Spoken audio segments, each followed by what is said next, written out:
irritating when I do that. Join the club. Join the club.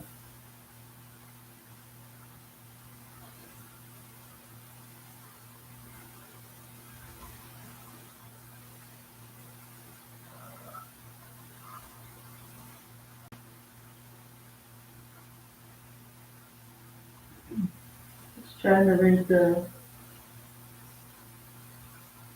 next paragraph that we were on. We sort of finished that Beelzebub Oh, yeah. stuff, That gets scared. and had to get my glasses. And I can't read very good. Dollar Tree glasses. I'm the last. If you can read with them, you are. I mean, I got some real ones, but I hadn't been in so long.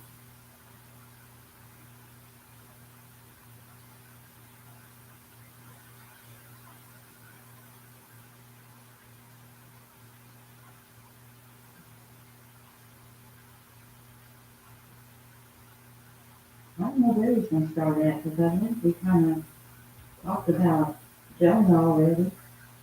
I couldn't remember. I thought we had, A little bit. and I couldn't remember exactly. I don't know where he's going to begin. In my brain, I couldn't think what he said. If he did, I sort of thought he did, but I couldn't. Well, you know how the story goes, but You know, I missed last week, so maybe you did.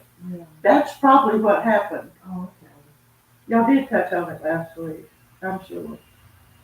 How was Sunday night? Did you come? Oh, yeah. But, oh, I can't remember nothing. Oh, there's so much torment. I can, came on Zoom, but Did you? yeah, Joe doesn't use the, I call it the lapel mic, it's really the other microphone. When he turns his back You can't hear him. to the screen, you can't hear a word, and you Oh, can really? miss a piece. I told him, but I think he forgot it. Yeah. And I mean, you know, this goes all over the world, and you want people to hear what you have to say, and I want to hear what you say. Yeah. Where can you change that? Well, you know, it used to set up there on the little thing, didn't it? Yeah. But like I said, when he turns around and faces everybody, You can't hear it. and you can't hear it. Hmm. Well, they did something different with the microphones anyway, right? Oh, yeah. But it's not hooked to the Zoom. Oh, yeah. It's, no. If she can't hear it, it isn't. Well, it's up to him, but like you said, when Well, I mean, when you're the public speaker, you can't turn your back to your audience No. and expect them to hear it. Or at least have the microphone outside. Yeah. I hear a little one. Huh? I hear a little one. Hey, Miss Dog. Hey, Precious. Hey, Daisy. Public presence is charging. I mean, this is girlfriend is legitimate. No, I'll write that book. I love that Sunday when she took her doll up there and she gave it to Joe. Yes. But you wonder, Dad really messed himself up. Oh, we fell. Have you seen him? You fall down? Monday morning, first thing. Joe had left probably 10 minutes. How's Taylor doing? Do you He's know? okay. Dad's not. Dad fell. He ripped some of his face off. Just about. You got your address? All right, yeah, I'll give you your address. He got all underneath his arm right here. The EMS came and said nothing was broken. He looked terrible. Did you hear what she said? I did it. You didn't hear it. That was Jennifer calling. And I played phone tag with her all week. So. He didn't. He's in bad shape. Hey, Joseph, Somebody's in pain. He's got to be. is that Wilson shirt? Gators. Oh, Gators? The color is Clemson's almost. Yeah. Oh, look out. Until you see the red, I mean, the blue. Yeah, he said I need something orange to wear to school today. So Today was Unity Day at school, I need orange Unity. everywhere, Oh, no. and this was it. Oh, the Gators excuse family, me, I'll be there. still kind of young. That's Fell in love with You them lived in in these Florida, earlier yeah. days. You have think to we gators do? and That's, Kelly has Danny, I don't know what to do. a scholarship to go She didn't go to the Anyway. hospital. Well, they bandaged him up. from a grant, Mhm. not a scholarship, I think. But, That's I good. think he's gonna stick, up until this year, he's thinking about it this year, I think he's gonna stick I'll to get them. Georgia, somewhere in Georgia. You know, UGA, academically, they're fine, I'm just not fond of their admission process. They have, You get in if they want you. yeah, they have excellence in something, math is hard to beat. Sandy, this is. And University of Florida's He fine. said he would scare y'all if he came over here like that. She's gonna show us a picture. Oh, what? Oh, no, Papa. Yeah, he, Oh, no. My mother took that was Monday. a dive down her back stairs a couple of years ago like that. It was, he's still on the office. And it hit me. Oh, The EMS said nothing was, I mean, it was superficial. I thought it was pretty decent. Yeah, it looks bad. It looks bad, but he didn't really hurt him. He didn't really care. Never lost consciousness or anything. Yeah. that's a miracle. He got up, I left, and it was cold that morning Monday, and I Oh, wasn't gonna let the dogs out, I was gonna get Donna too, so I got one of them. And he got up, saw they were still in, so he decided to let them out, and he didn't put on his socks. He just had socks on that floor, and he slipped. Wiped out that little table he uses as a nightstand, which, Blood everywhere. yeah, his Eliquis and his head was there was blood everywhere. And I came back home, Donna called me, came back home, we called the EMS, they came out, cleaned him up, asked him if he wanted to go to the doctor, he said no. Didn't hurt, he was fine, he knew. I always, when people are on those, because I always think about if they hit their face or the side of their head, they might develop a hematoma inside your brain there. That's the truth. That's what happened to Ken's dad. He said if he got feeling bad or had a headache, something to call him back, and he never did, so he's fine. The one on his face is now spread to underneath his eye and on his forehead a little bit. Yeah, looks like it would be enough. Bad. Okay. All right, let's begin with the prayer. Almighty God and Father of all, we thank you for this day and all its many blessings. We ask, Heavenly Father, study not be fruitful. Please continue to care for each and every one of us and be with us always in Christ's name. Amen. Mm-hmm. All right, now, as always happens when you're kind of in a bad mood anyway, family shows up in Matthew 12.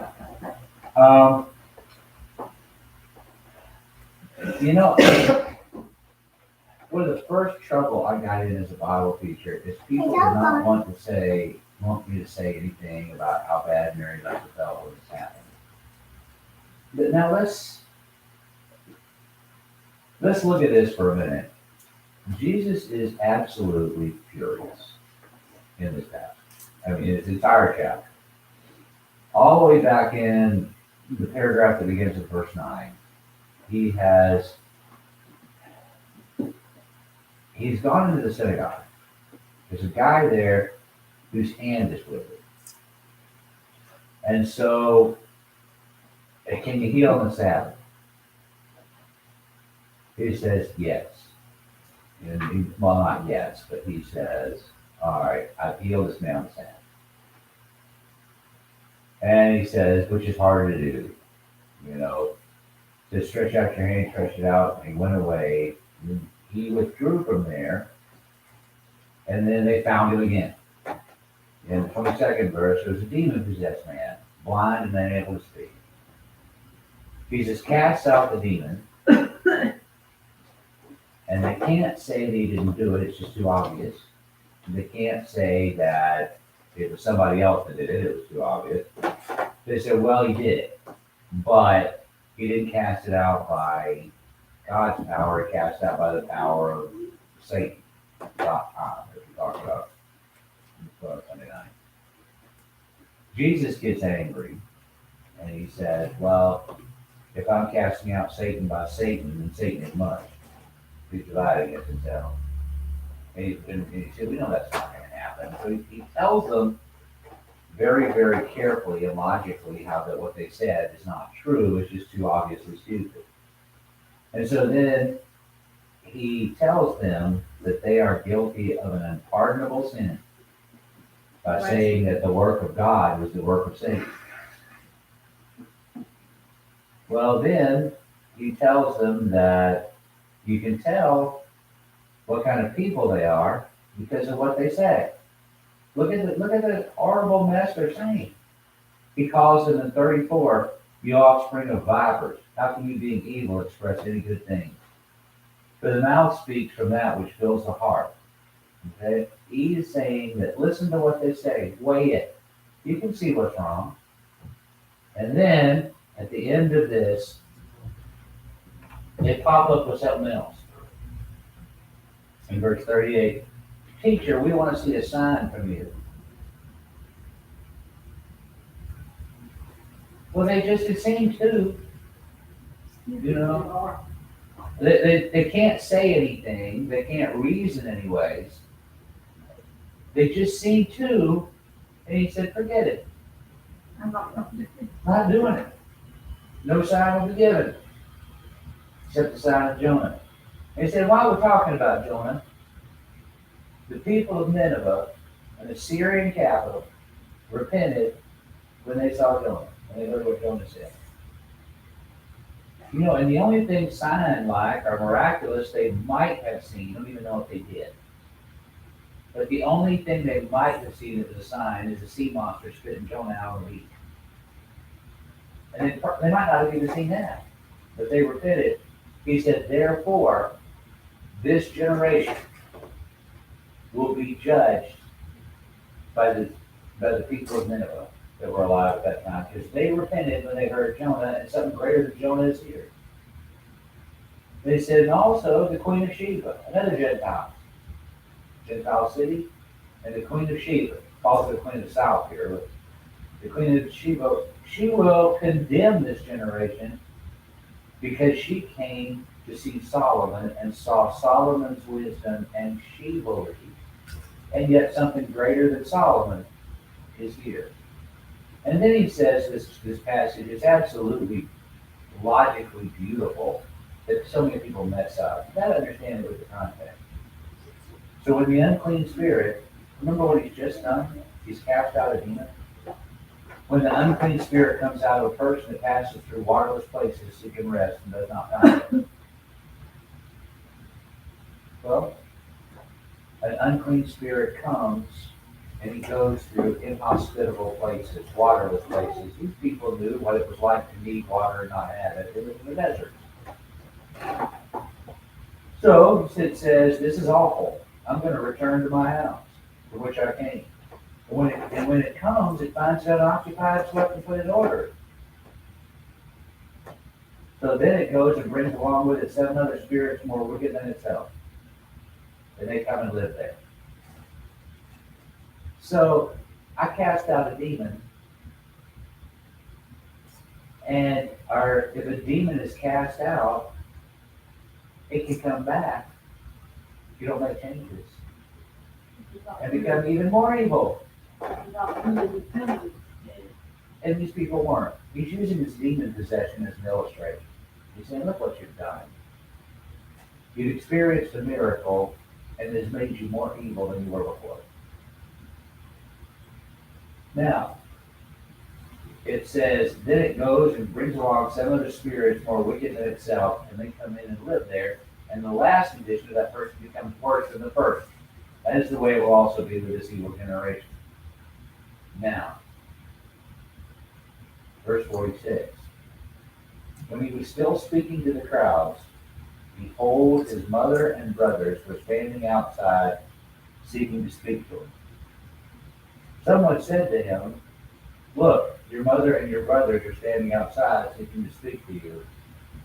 But Jesus replied to the one who was telling him and said, "Who is my mother and who are my brothers?" And extending his hands towards his disciples, said, "Behold my mother and our brothers. For whoever is the will of my Father who is in heaven, he is my brother and sister and mother." First of all, I'm going to go ahead and say this about this incident.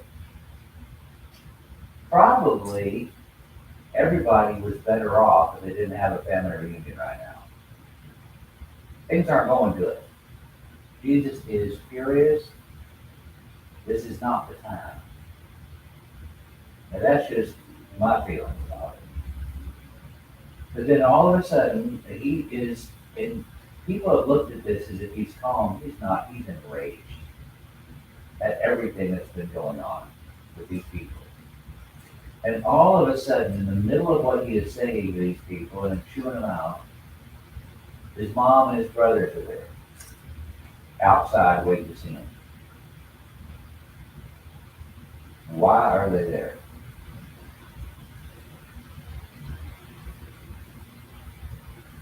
Why have they come? Well, you know, they didn't believe what he was or anything to begin with. Maybe they were there just out of curiosity, possibly. I would say yes, except for the fact they came as a group. And it makes very, very plain. And Joseph is not in the picture anymore somehow. So Mary is there with his brothers. So what are they there to do? Well, maybe they have been soaking up what's been going on for a while and they've come there to support him. Or they're coming there to take him home? Yeah, take him home, get him out of the line of fire. Probably because they don't want this to go on anymore. All of this has come back. No. This is not our family. Come home, but embarrassing us. There, now we know Mary's teetering on the fence. But we know good and well that two of his brothers, James and Jude, who will be Christians later, believers, are not now. Okay, they are not now. But these are the leaders of her family, the brothers. They're coming to work something out where they can stop all of this, whether or not they can bring it home. And maybe they didn't have the government is there and they're afraid that they might kill him. That's part of it too, you know, they don't want to bring undue, it's not out of hatred. I don't believe that they think that he's a sinner or anything like that. I think they think that he's let things get out of hand.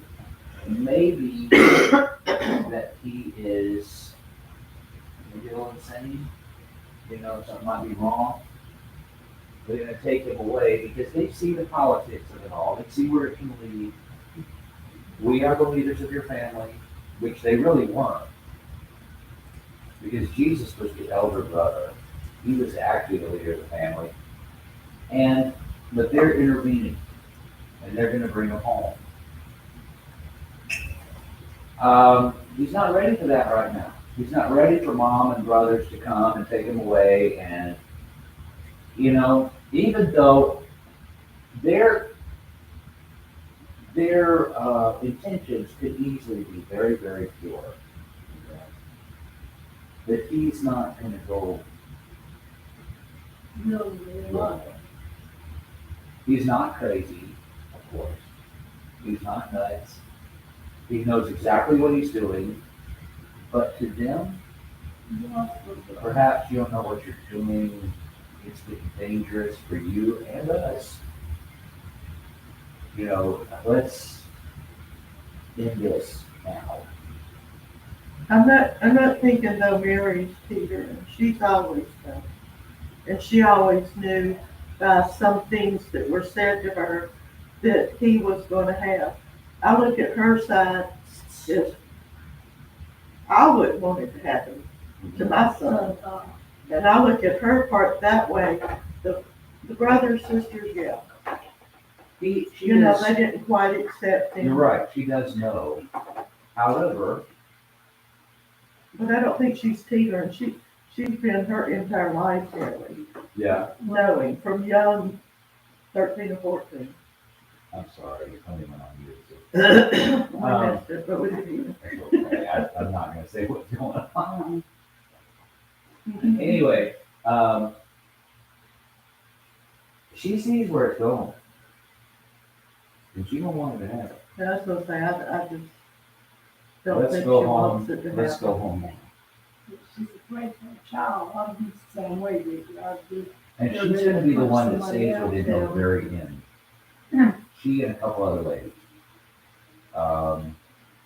Mary Magdalene, a few others, are gonna be with him until the very end. But she's here. And it looks like she wants him to come on home, let's put him into it, let's stop all this. Get him, see him. And you know, Jesus is divine completely, he's also completely human.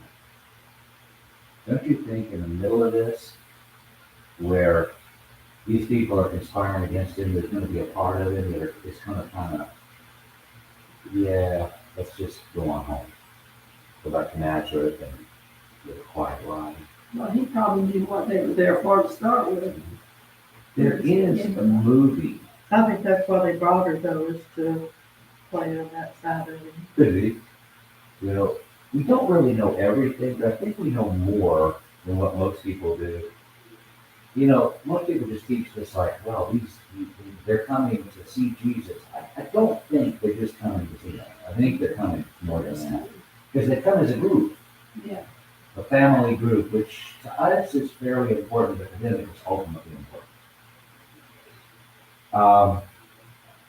And not necessarily private.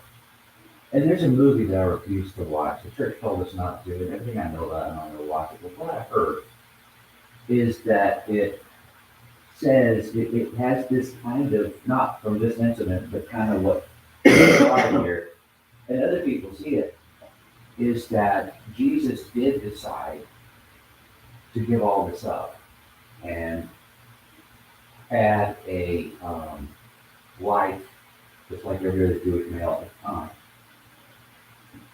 And then sees the error of that at the end of his life and is taken back to the scene of the cross and is crucified again. And that was called The Last Temptation of the Christ. And it was extremely hated by all religious people at the time, and I most likely so. But it brings up an odd question: is that was Jesus ever tempted? Because he knew where this was going to end. Mary may have known where this was going to end, but he knew where this was going to end, and he's just going to want to say, maybe not.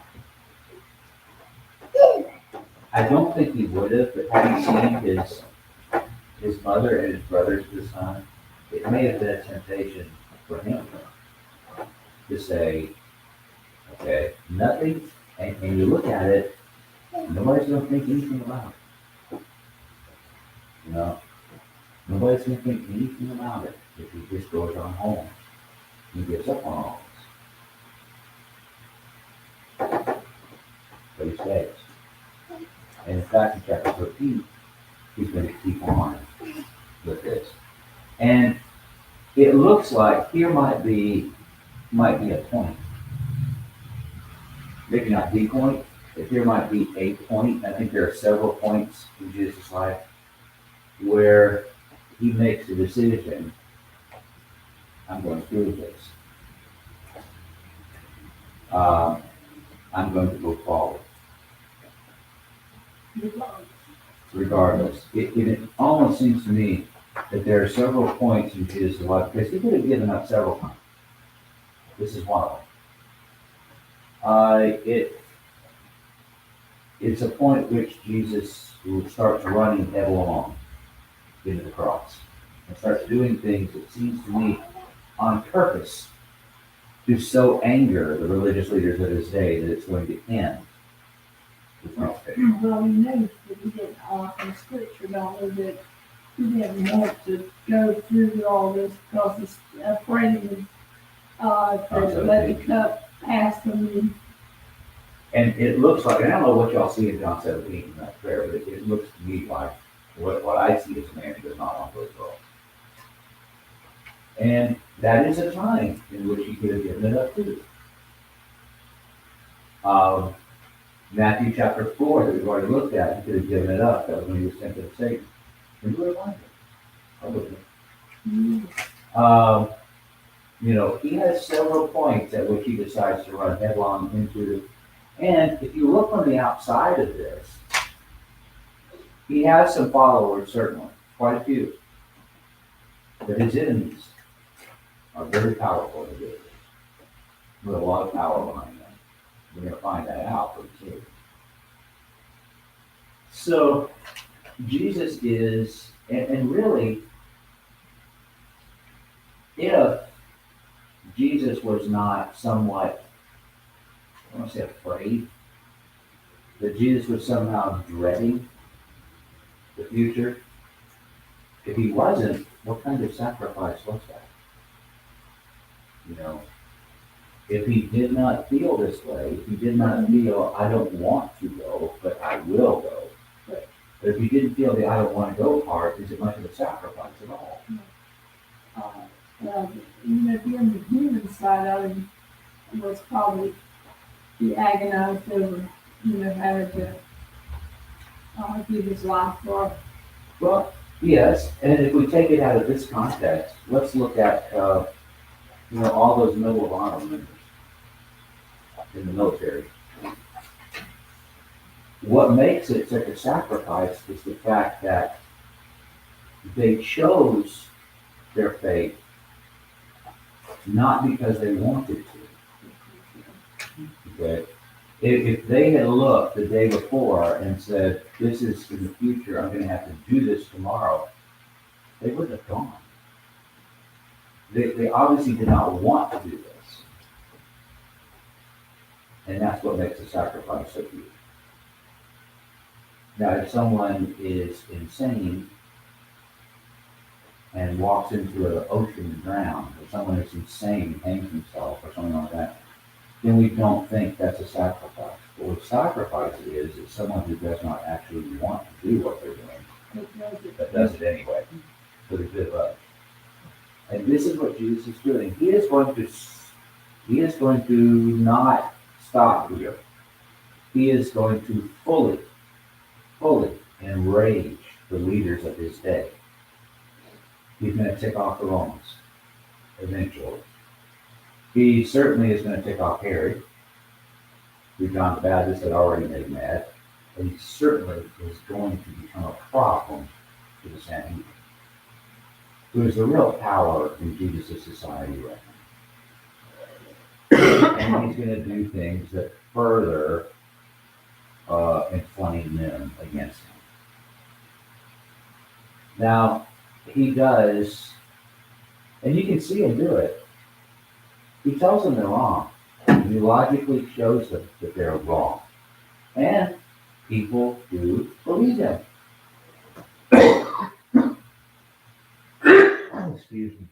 Georgia hit me just now. They do honestly believe, they do honestly see him and they say, oh, well, that's wrong. You can't do that. But they don't see it. I looked up the Sanhedrin, I just never had thought about it until this week. When did they get their start? And it wasn't that long.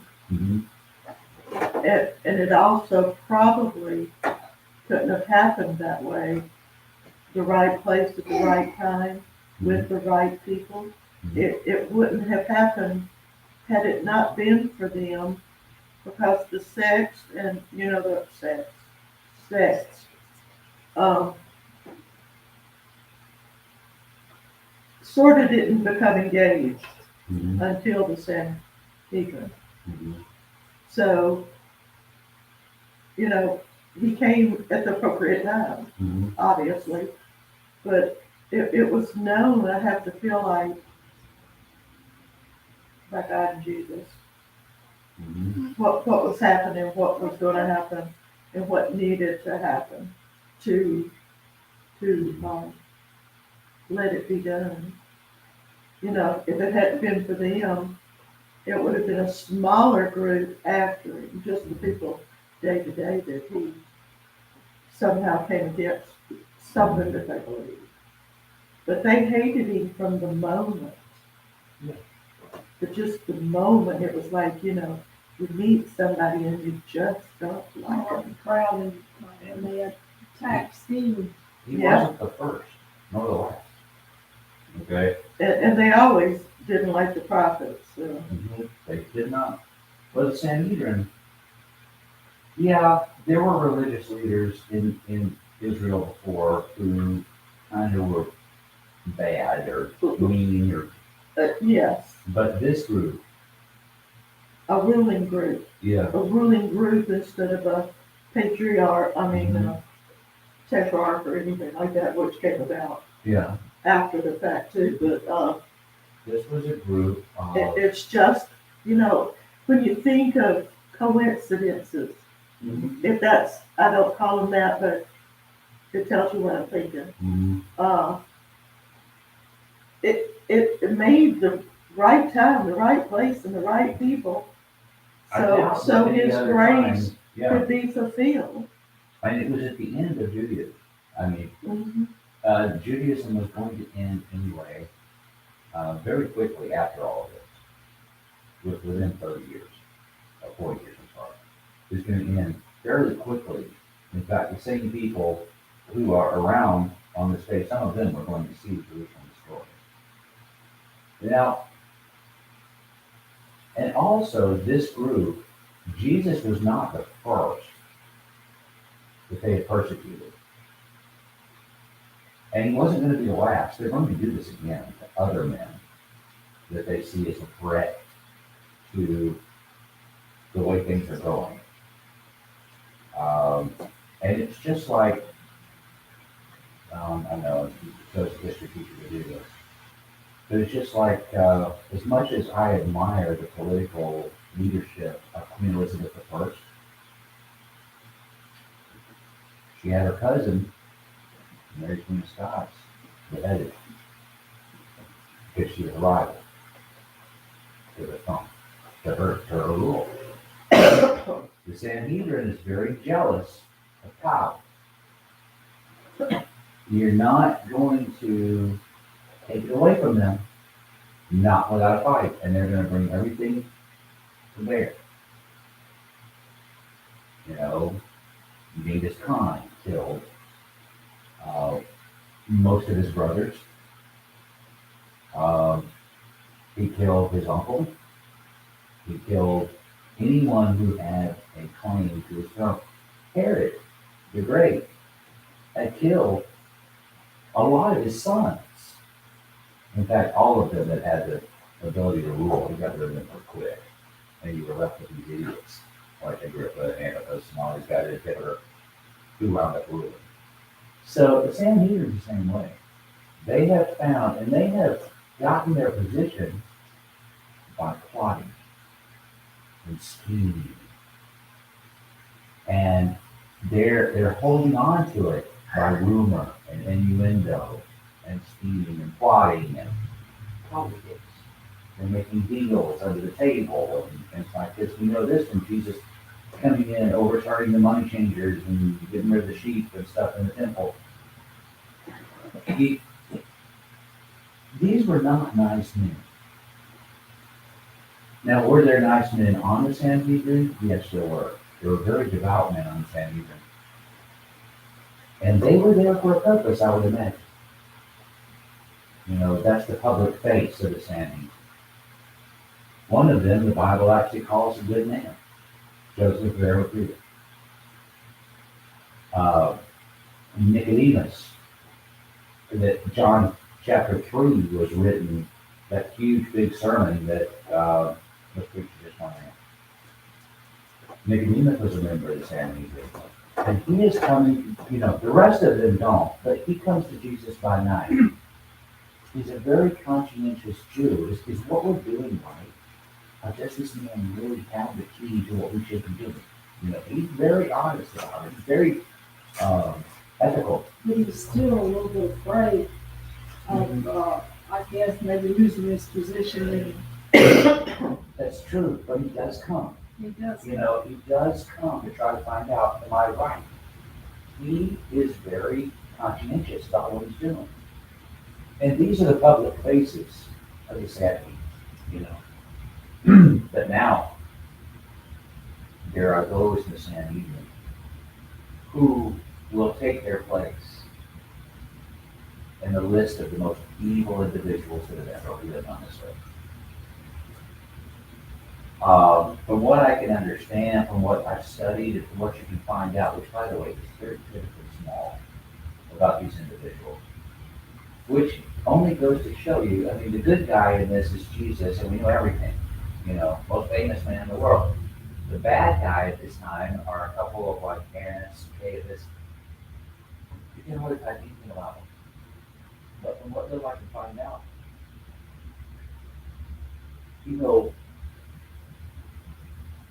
Hitler might be a nicer guy.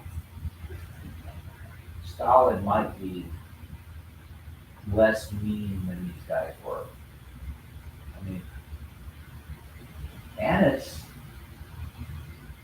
what kind of an individual would you have to be to kill a man with your bare hands? How evil and how mean would you have to be to do that? I can't always could never imagine the mind getting so warped because to be provoked to do something like that. I don't think I could do it. If someone was, I guess I would. You could start. I could, I could, if someone were threatening me and my family, yeah, I could probably try to kill someone with my bare hands, because when you kill somebody with your bare hands, there's a point at which you don't need to do it anymore. If you got to that point, there's a point at which you don't need to do it any longer. And I guess you'd never know unless you got to that situation. But the thing is, and this Sanhedrin, these are some of the most evil individuals that have ever lived. Personally, if Annas was alive in the 1940s in Germany, he'd have been a worse dictator than Hitler ever was. Because he's just mean. Just evil. Completely. Evil incarnate, right? I'm surprised how many of them did it. So it made me think that it was a situation trying to be something that they were not. And yes, they had a lot of intrigue to get to the places, because they even talk about the best seat, the best chair. They talk about that like everybody did it. Yeah, and everybody did it And accepted it. and it was, but it also occurred to me, I didn't never realize until this year that what Jesus was doing, gravitating towards the people to teach them something that they really only had a notion to, because they dealt with their leaders, at least in their generation. Well, the thing about it is, these people that had learned to be Jesus, their generation didn't have any hope. They just, there wasn't nothing they could do about the government, except overthrow it, and that wasn't in their nature to do that. And the government, the Sanhedrin, you have to also remember, was made up of several different. It was a coalition government of political parties: the Pharisees, the Sadducees, the Essenes, the Herodians, and each of them had a separate agenda. And it seems, from what I could find out, or at least the way I'm thinking, I could easily be wrong, and it wouldn't hurt my feelings, but it seems that from each of these groups, you have the most evil, power-hungry, power-mad that are gathered, that are drawn to this Sanhedrin. Because there's plots inside it against each other. You know, they don't work well together. In other words, they're not on the same sheet of music at all. They love each other. You know, they don't like each other at all. And the only thing they can actually agree on is they want Jesus dead.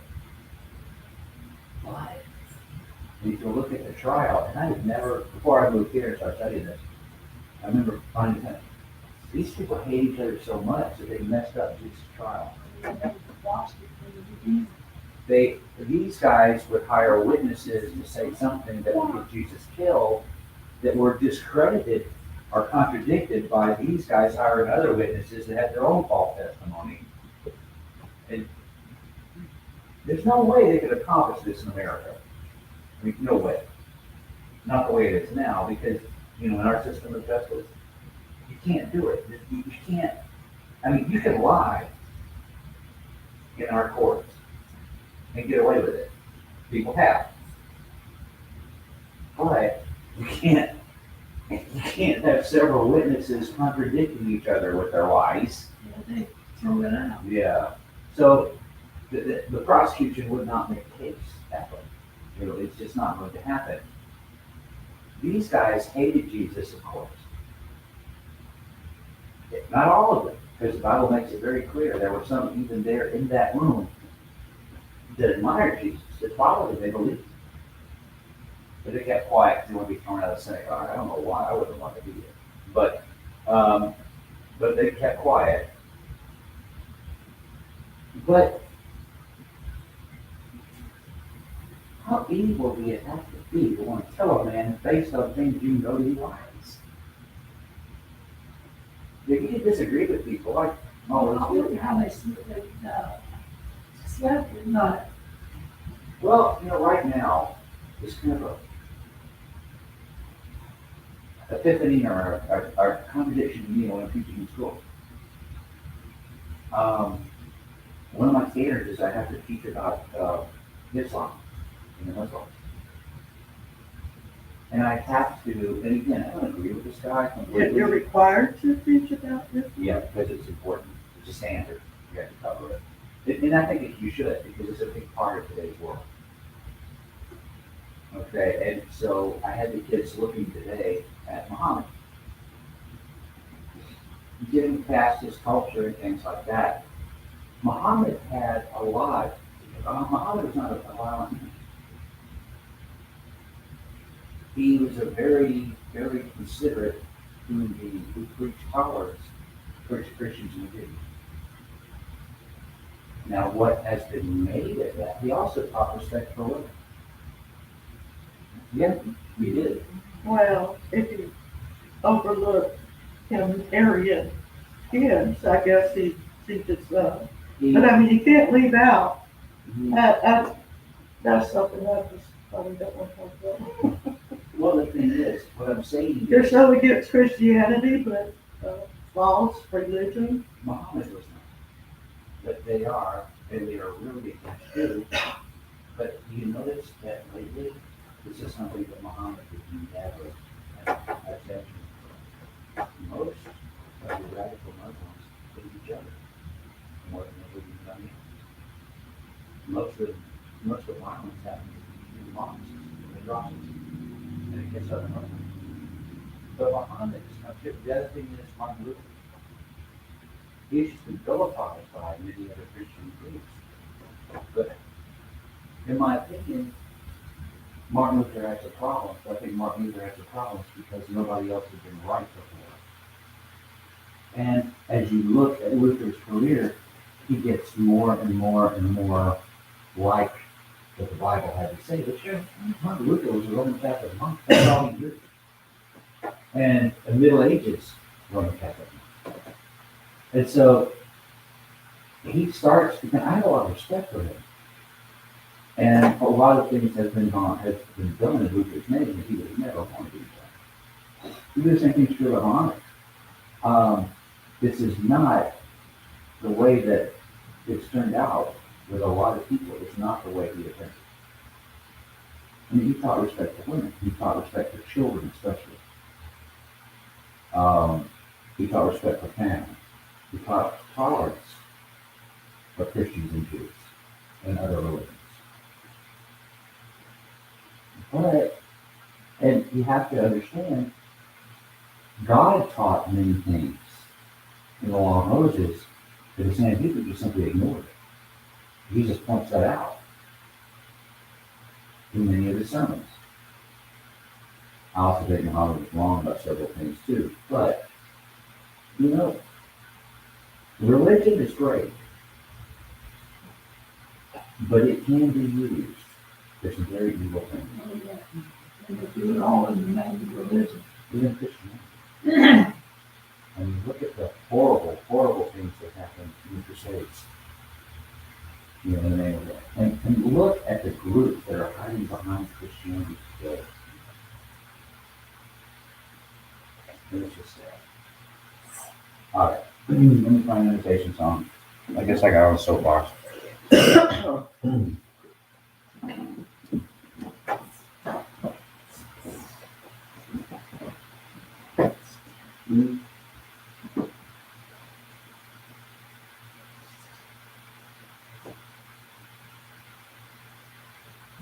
Ah, 288. 288. Listen to the first verse of the song. And this just seems, well, because of what it says in the first, could be a nighttime song.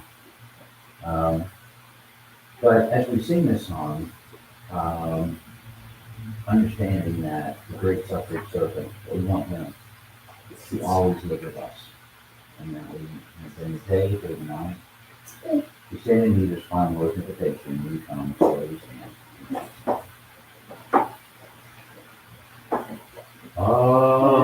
Abide with me, as false eventide,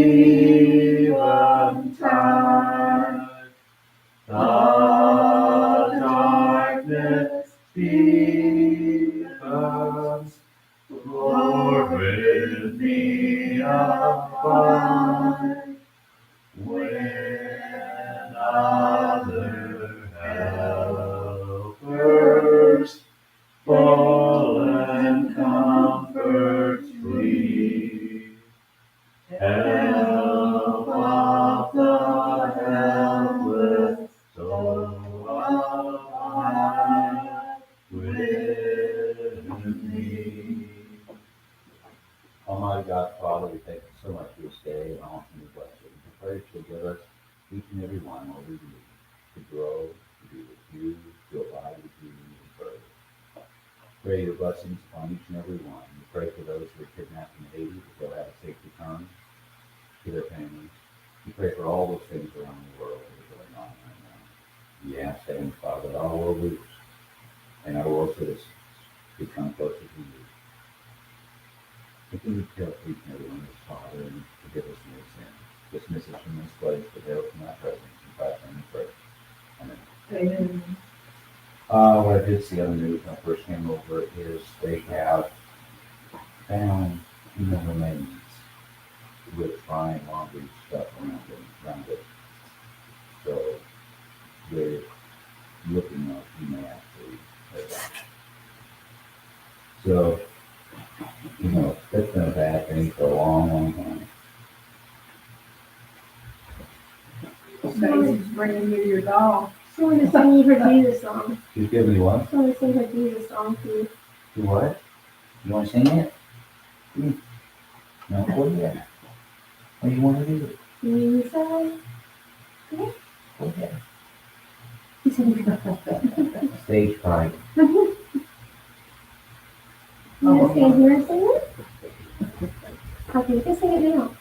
Her mommy just taught her something. She'll call your name, and when you say what, just what you think about. Completely frazzled me.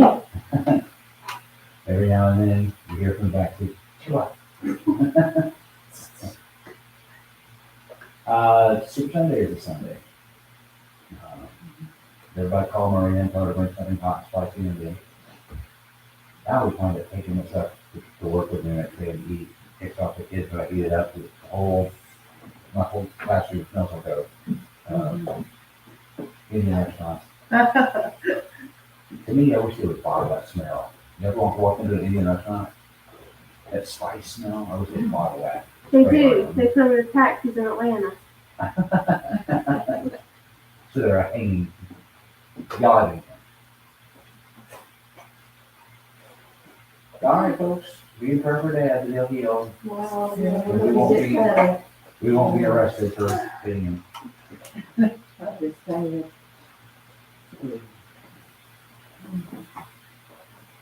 It was loud enough to sound like a tree had fallen on the trailer right there. Was that loud? Yeah. 10 minutes after he left. Yeah, I'd come back. I got there in time to teach it over. On And the that's the elephant. Monday that my car, but the truck wouldn't start. I just got it back today. It was a stellar day. It was a start. You had to go visit Mr. Howard. Yeah. Oh, yeah, I think it down this. Yeah, well, my car is down there too, my old red truck. Yeah, Not sure that the old red truck and I are gonna be together much longer. oh, he'll go in Mr. Howard's junkyard there, he's got the accumulation there. Yeah, He used to be an assistant to Smithsonian. You don't have any for sale, I done that thing.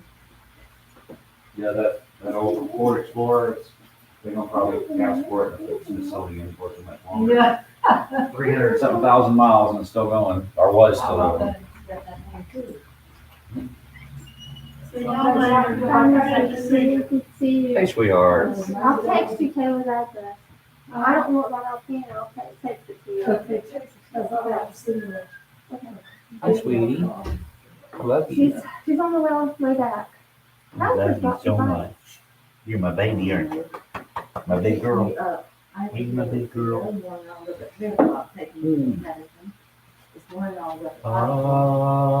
Abide with Is me. it painful or it's still a little Oh, sweet. You need to be careful. Y'all take care. You never intended I this. would've got some sad part today, I can show it to you. I didn't put much of it on, exactly what I thought. but I'll put some, this is beside the.